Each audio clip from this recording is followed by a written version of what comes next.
this week, I did want to talk about how this works too, because I don't think a lot of fans understand how the Dominican, the International League system works. So let's talk about that.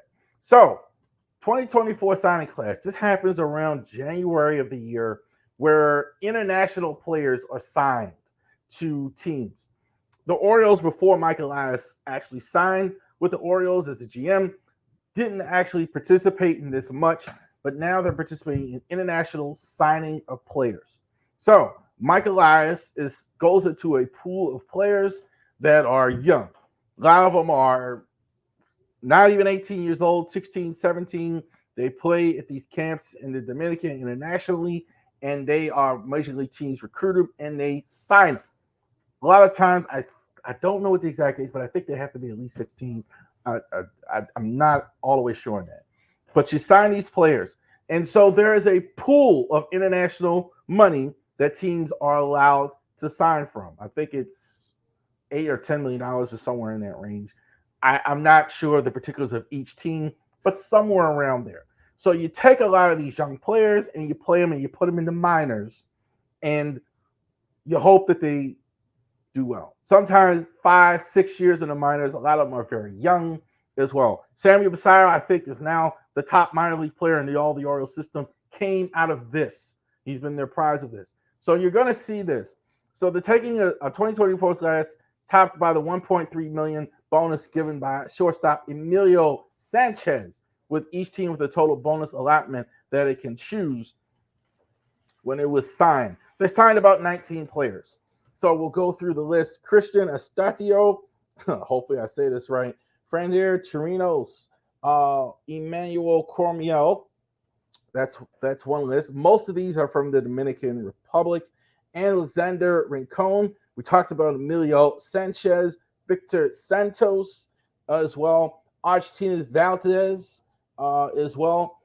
Chile Valenzuela. God forgive me. I hope I get these right. Luis Espinosa is also one there as well. Angel Garcia played in Valenzuela. Elvin Garcia from the Dominican Republic. Juan Garcia from Valenzuela.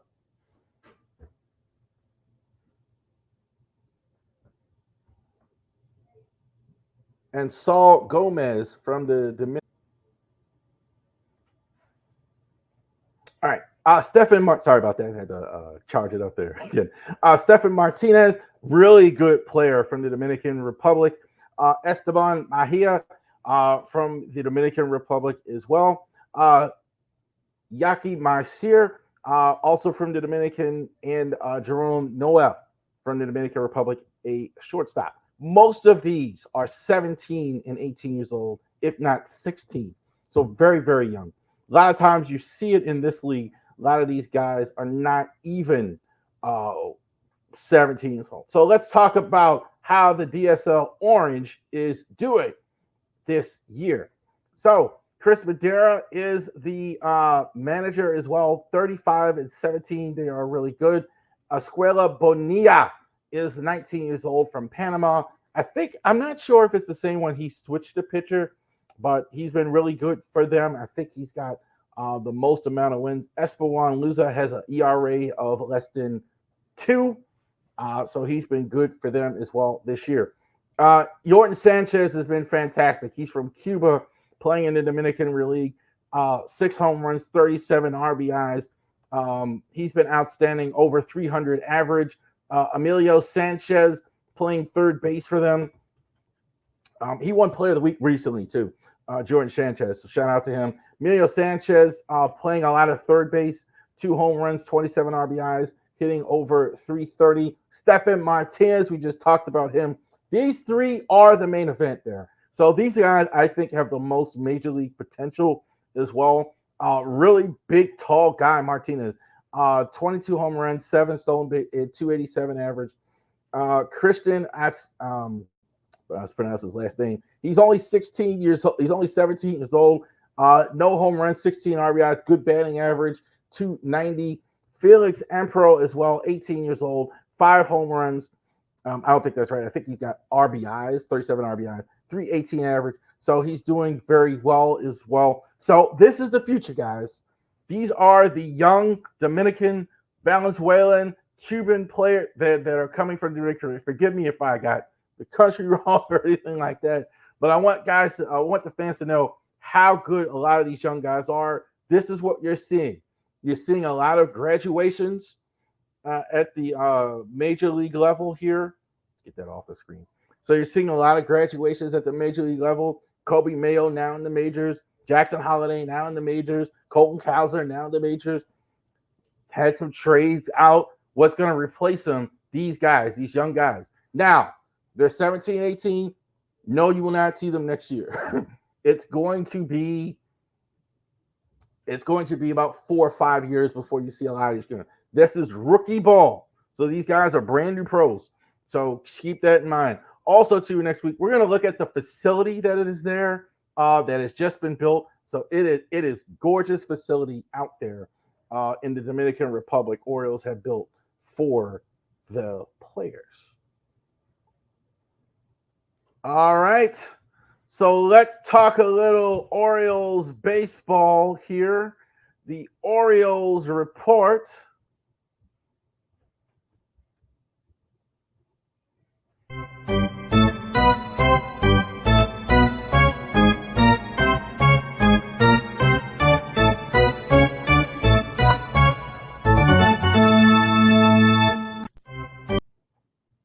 There you go.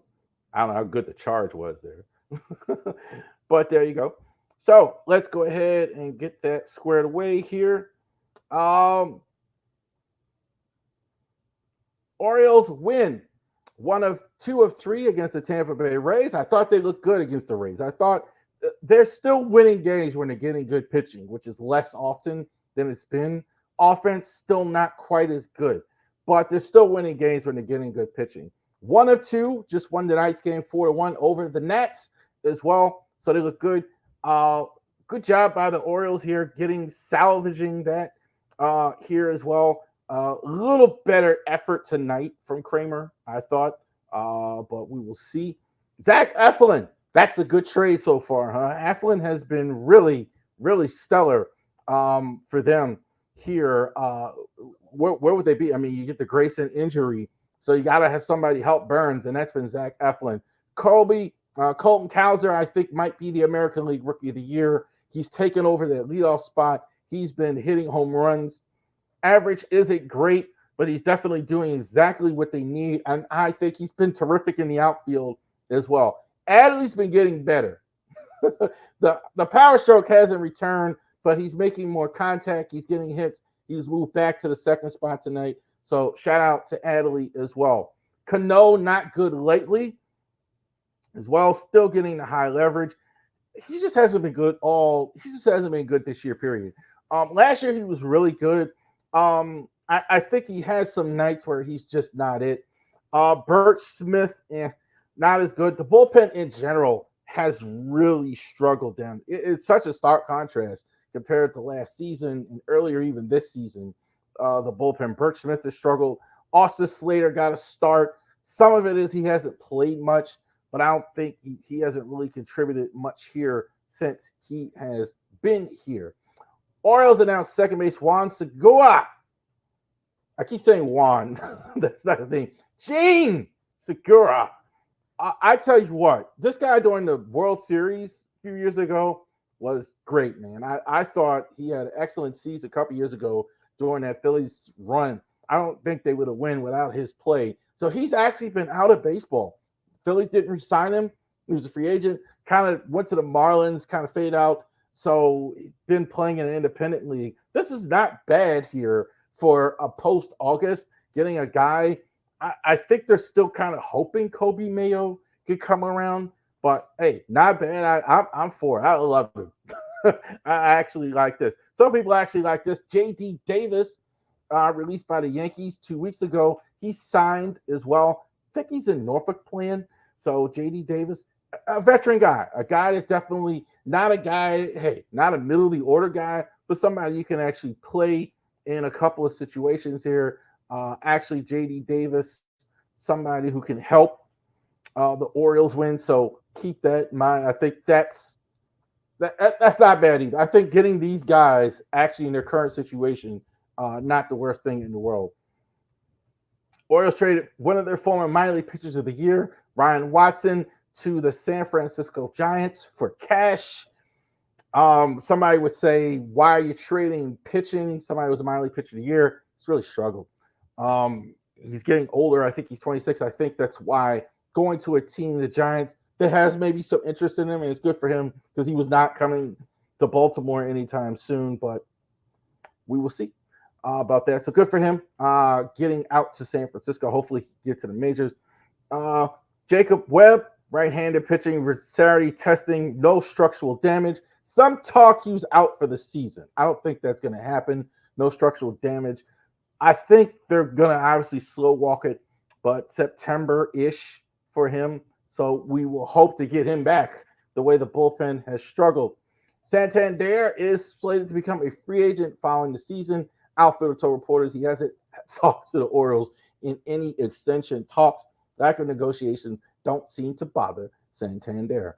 It's not bothering because he knows he's out of here. I don't think there's any chance you can sign Santander.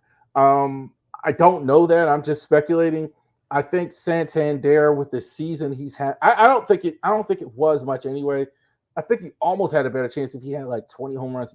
Then you might go under the radar. You're not going to hit 40 home runs and nobody's going to know. Somebody's going to sign him to a big contract here as well. Kobe Mayo got his first major league hit as well. So shout out to Kobe Mayo getting that. We already talked about Segura as well. Sir Anthony Dominguez looks like he's taken over the closer role. Interesting. I don't think they had that in mind. They haven't been using Kimbrel. They haven't been using Cano. I have even noticed in the eighth, now Perez, even though he's been up and down, so they have been using him in the late innings as well. And player of the year and player of the week, yes, sir. Why not? Jackson Holiday is terrific. His power is a sight to behold for somebody his size. He's somebody who's not 6'4", 6'5", or whatever it is. But the fact that he hits for power the way he does, very, very impressive as well. There you go. Thank you for joining us this week on the Ravorisports Sports Podcast. Like and subscribe to all of our social media platforms. Thank you for putting up with us. Enjoy all the games. You have a good week.